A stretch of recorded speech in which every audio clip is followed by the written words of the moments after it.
Salut à tous, c'est Loïc, bienvenue sur Tout le Berzingue. Alors récemment je vous ai fait une vidéo dans laquelle je vous ai raconté l'histoire de ma première Ferrari. Si vous n'avez pas vu la vidéo, je vous invite à aller la voir. Donc juste pour vous situer le contexte, j'ai acheté une Ferrari, j'ai été aveuglé par la passion et mon envie de vraiment réaliser mon rêve. Donc je vous ai expliqué tout ça dans cette vidéo. Et je suis passé à côté de choses, je ne sais pas comment j'ai fait pour passer à côté. La voiture avait été accidentée sérieusement, très mal réparée.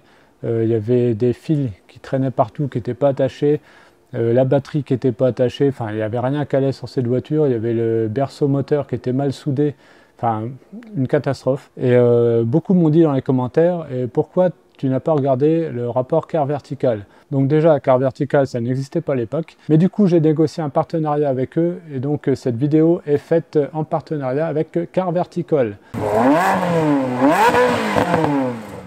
Alors, plutôt que vous montrer un rapport envoyé directement par Car Vertical pour faire sa promotion, j'ai préféré faire un cas concret avec cette Ferrari. Donc, restez bien jusqu'au bout, je vais vous montrer le rapport Car Vertical de cette fameuse Ferrari. Alors, pour ceux qui ne connaissent pas, Car Vertical, c'est un site qui vous permet d'avoir tout l'historique d'un véhicule. Donc, vous pouvez savoir plein de choses sur cette voiture, donc les changements de propriétaire, si elle a été importée d'un autre pays. Vous avez aussi des relevés kilométriques, donc du coup, ça permet de voir s'il n'y a pas d'incohérence dans le kilométrage de la voiture. Et surtout, vous pouvez savoir si la voiture a été accidentée.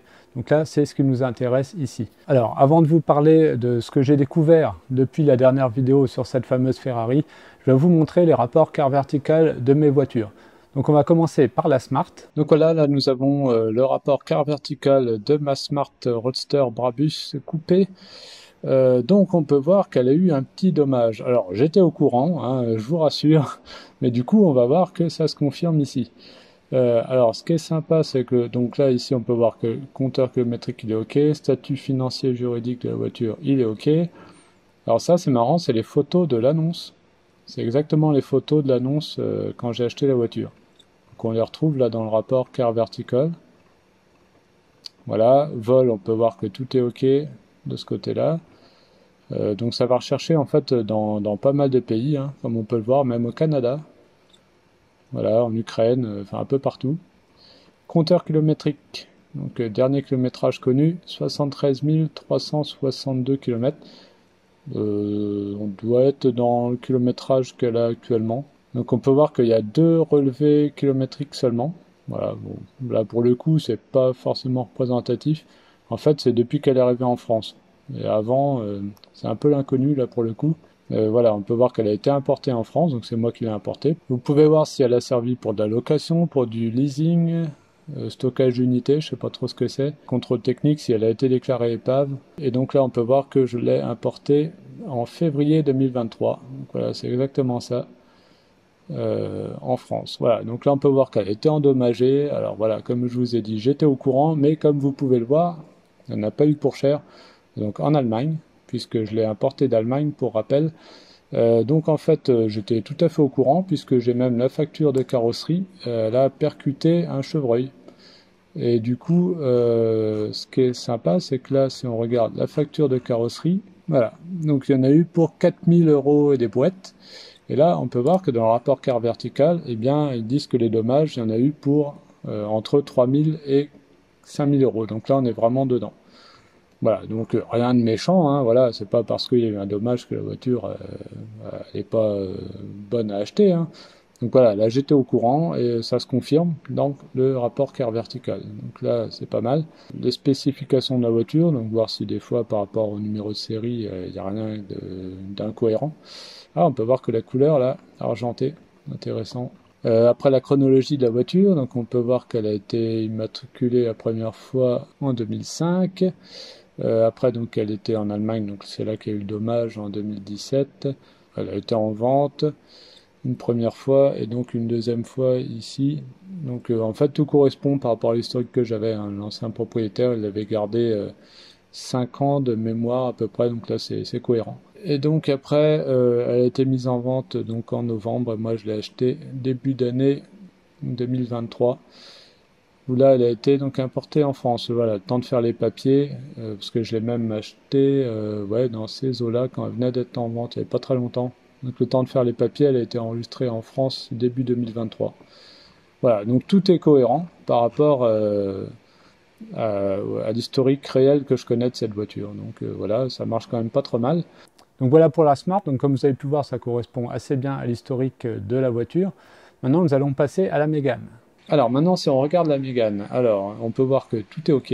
On peut voir qu'elle n'a pas été volée. On peut voir qu'ils ont cherché donc dans plusieurs pays. Enfin bon, c'est toujours un peu pareil. Pour checker s'il n'y avait pas de soucis, compteur kilométrique, il y a eu 4 relevés. Bon, c'est un peu faible.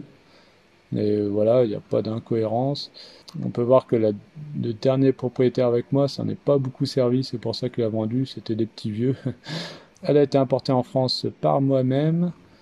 Donc voilà, tout ça, ça a été vu. Donc du coup, ça ressort en jaune, mais bon, voilà, il n'y a rien de... Hein. Donc en début 2022, on peut voir qu'il n'y a aucun dommage qui a été enregistré. Voilà, alors par contre, aucun dommage détecté. Vous voyez, là, par exemple, j'ai tapé un chevreuil. Décidément, les chevreuils. Récemment, alors c'est peut-être justement trop récent, mais ça paraît pas là-dedans. Je tapais un chevreuil avec cette Mégane. Et j'en ai pas eu pour cher, hein. Il y a eu juste, en fait, ça a dégrafé le pare-choc. Du coup, ça a cassé des agrafes et il a fallu changer le pare-choc complet. Donc voilà, et le feu complet aussi parce que ça avait cassé une attache du feu. Ça, je vous avais fait une petite vidéo sur TikTok et sur Instagram. Ça n'apparaît pas là-dedans, sûrement parce que c'est trop récent. Valeur sur le marché. Alors, ça prend pas en compte le fait que ce soit une RS, hein, parce que là, 5000 euros, peut-être pas quand même. Donc bon, ça pour le coup, c'est pas vraiment représentatif.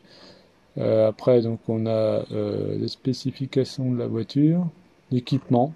Donc ça, c'est intéressant parce qu'on peut voir si tout est cohérent. Il y en a un paquet d'équipements, hein. Et la chronologie, donc alors ce qui est un peu dommage, c'est que là, en fait, j'ai acheté en Belgique et bah, lui, il n'a pas de trace de ça, en fait. Là, il n'a pas vu que je l'avais importé de Belgique. Bon, voilà. Ça, c'est un petit peu dommage. Mais voilà, sinon, c'est cohérent. Alors maintenant, nous allons passer à ma Ferrari actuelle. Donc celle qui est en bon état, je précise bien, parce qu'apparemment, il y a eu quelques confusions. La Ferrari que je possède actuellement, la rouge là, elle est nickel. D'ailleurs, je vais vous montrer tout de suite son quart vertical. Alors du coup voilà, là c'est ma Ferrari actuelle, hein, je précise bien, c'est celle que je mets en vente d'ailleurs actuellement, donc si vous êtes intéressé, eh bien voilà, là vous avez le rapport quart vertical, donc là on peut voir que cette fois-ci je me suis pas fait avoir, hein, on apprend de ses erreurs, donc j'avais acheté en Suisse, j'avais envoyé un professionnel la voir avant moi, avant d'aller la chercher. Il m'a aidé aussi pour l'import parce que de Suisse c'est tout un bazar, mais voilà, donc là on peut voir que celle-ci elle est nickel, comme d'habitude, hein. Alors, kilométrage, ça c'est un peu dommage, il n'y a pas de relevé.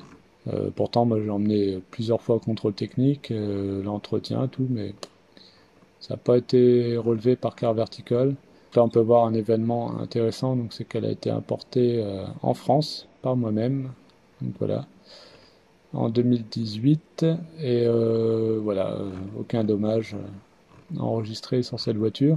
Donc vous pouvez l'acheter en toute quiétude.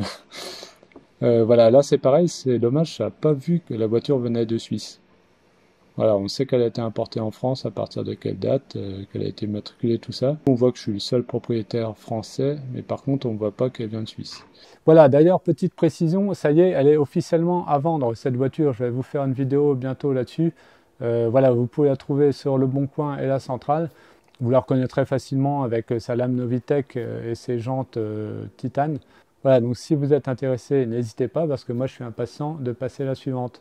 Donc voilà, surtout si vous êtes en ce moment à la recherche d'une voiture, ou même si vous êtes vendeur d'ailleurs, n'hésitez pas, un coup de quart vertical.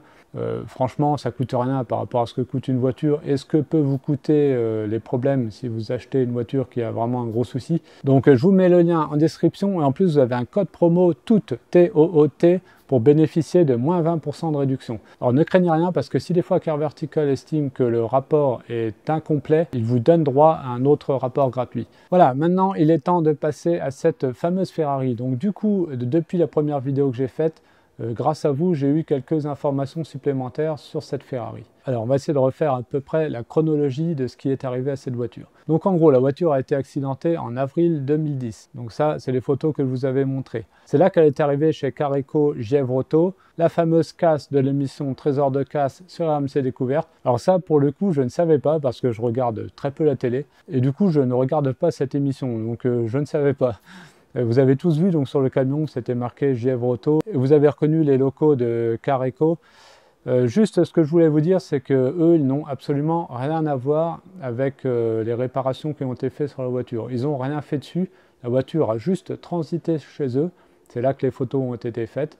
Mais ils n'ont rien fait sur la voiture. Donc ils n'y sont absolument pour rien dans cette histoire. Voilà, ça je tenais déjà à le préciser. Puisqu'en fait, ils ont revendu après cette voiture à une casse en Alsace. Et après, il y a quelqu'un sur Instagram qui m'a dit « c'est moi qui ai été chercher la voiture dans la casse en Alsace pour la revendre à la personne qui a retapé, enfin très mal retapé la voiture ». Donc voilà, donc pour résumer, elle a été accidentée en avril 2010. Elle est arrivée, je crois, vers le mois de juillet, d'après les photos, chez Gièvre Auto, la fameuse casse de l'émission Trésor de casse. Ensuite, elle a été rachetée par une casse en Alsace. Et après, donc, la personne qui a retapé la voiture l'a achetée à la casse en Alsace. Vous avez vu un peu le truc, quoi. Je tiens à préciser également que la casse alsacienne n'a rien fait dessus non plus. Hein. Tout ça, ça a fait que transiter. Autre chose bizarre que je ne vous ai pas dit dans la première vidéo, mais que je me suis souvenu après et que m'a fait remarquer d'ailleurs un des abonnés, c'est que la voiture ressort comme rouge sur CIV Auto. C'est un truc qui m'est revenu après. C'est vrai que j'avais découvert ça aussi. Je ne sais plus si c'était un pote policier ou je ne sais plus qui m'avait aidé, qui avait enquêté un peu sur la voiture, qui m'avait dit « mais tu sais qu'elle ressort comme rouge ?» alors qu'en fait elle est gris de Joe et l'œil. Donc il y a des trucs vraiment bizarres sur cette voiture, mais de A à Z, quoi. C'est vraiment pas clair. Parce que pour moi elle a toujours été gris de Joe et l'œil, je pense. Parce qu'en plus ça ferait une config bizarre, le rouge extérieur avec le bleu foncé à l'intérieur, ça ferait vraiment bizarre. Donc je pense qu'elle a vraiment toujours été de cette couleur là. Alors pourquoi elle ressort en rouge dans le CIV, on peut se poser des questions, franchement. Là, cette voiture est vraiment bizarre sur plein de choses. Un autre truc louche qui aurait dû me sauter aux yeux, c'est que quand j'ai acheté la voiture, moi, la carte grise était encore au nom du garage qui l'avait retapé. Et en fait, le gars, je me suis souvenu après, j'ai honte encore, il m'avait dit que en fait, lui, il avait plusieurs sociétés. Donc celui qui me l'a vendu, hein, l'escroc, on va l'appeler comme ça, l'escroc présumé, parce que voilà, prisonnier innocent, j'allais dire, présumé innocent. Oui, du coup, donc la carte grise était à son nom, enfin au nom du garage qu'il avait retapé. Et en fait, lui, il m'a dit oui, mais j'ai une société qui est qui est un garage en fait. Et du coup, comme j'ai acheté un autre garage, on n'a pas besoin de changer la carte grise. Alors, je ne sais pas si c'est vrai. Du coup, il y avait le tampon sur la carte grise de son garage à lui. Alors, son garage à lui qui n'était pas vraiment à lui. Enfin, de toute façon, c'est un magouilleur. Donc, voilà.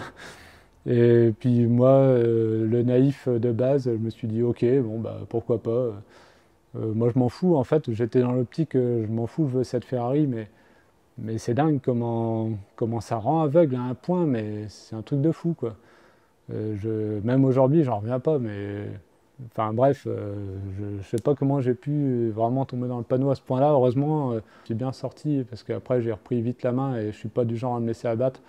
Donc voilà, de toute façon, moi quand je veux quelque chose, j'obtiens. Donc généralement, je suis pas du genre à me laisser faire. Donc là, il n'est pas tombé sur la bonne personne. Même si j'étais vraiment le gros naïf au départ, je suis vite retombé sur mes pattes. Il est temps de vous montrer ce fameux rapport quart vertical de cette Ferrari. Vous allez voir, c'est vraiment intéressant. Donc dès le départ, déjà, on peut voir qu'il y a eu un dommage. Donc déjà, c'est bien, hein, parce qu'il l'aurait pas vu, on pourrait s'inquiéter quand même. Donc on va descendre. Il n'y a pas de souci côté vol. Voilà, il n'y a rien eu de déclaré. Compteur kilométrique, il n'y a pas de souci non plus. Bon, là-dessus, j'étais pas inquiet de toute façon. Statut financier et juridique, pareil. Alors, elle a été importée en France, alors ça, j'avais pas l'info. Mais par contre, je sais pas de quel pays elle venait. Alors oui, il y a un truc que j'ai su aussi après l'avoir acheté. Voilà, encore un truc que j'aurais dû vérifier avant. Pareil, c'est un pote policier qui m'a dit, elle a eu 11 propriétaires avant moi. Donc déjà, ça pue un peu, hein. Donc voilà, là, elle a été importée en France en 2015. Alors, ce qui est bizarre, c'est quand même bizarre ça, parce que j'avais le carnet quand même, hein, je suis pas complètement débile, je n'achète pas une voiture non plus sans carnet. Je pense qu'elle était en France, quand il y a eu l'accident, il s'est passé quelque chose et elle est revenue après en France, un peu bizarre. Donc là, voilà, intéressant. Cette voiture a été endommagée et ce véhicule a été sévèrement endommagé.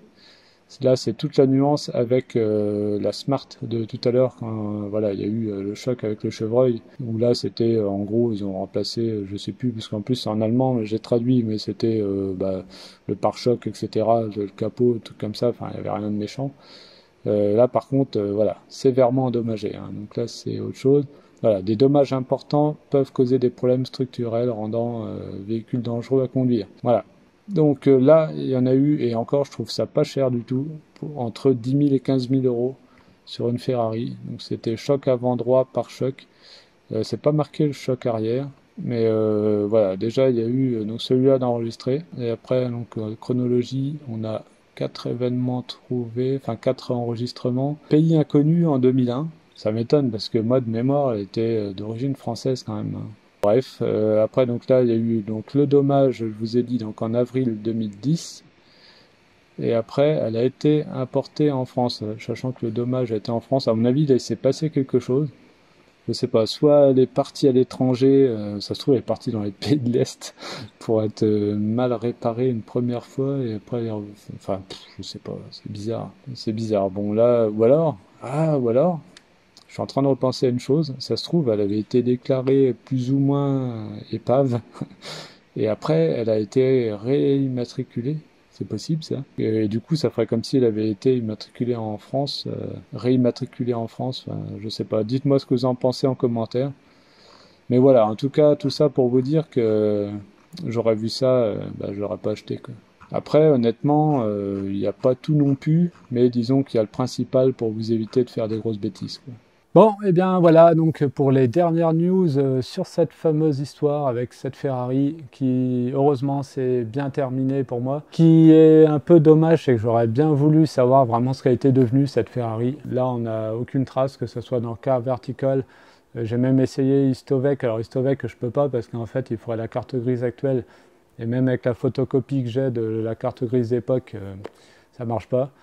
J'aurais vraiment bien voulu savoir ce qu'elle était devenue. Est-ce qu'elle est partie dans les pays de l'Est pour être refaite? J'en sais rien. Est-ce qu'elle a été démontée pour pièces? Je sais pas. Est-ce que quelqu'un roule avec dans l'état où elle est actuellement?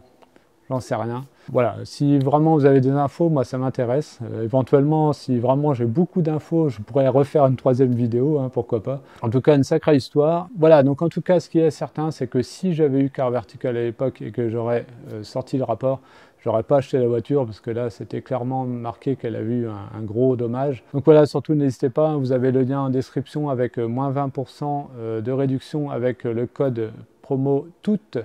T-O-O-T. Donc profitez-en si ça peut vous aider à pas vous faire avoir, hein, c'est toujours ça. Voilà, en tout cas, j'espère que cette vidéo vous a plu. Si c'est le cas, n'hésitez pas à mettre un like. N'hésitez pas aussi à vous abonner et activer la petite cloche, comme ça vous serez au courant dès que je mets une nouvelle vidéo. Et on se retrouve à très bientôt sur Toute Berzingue. Allez, salut!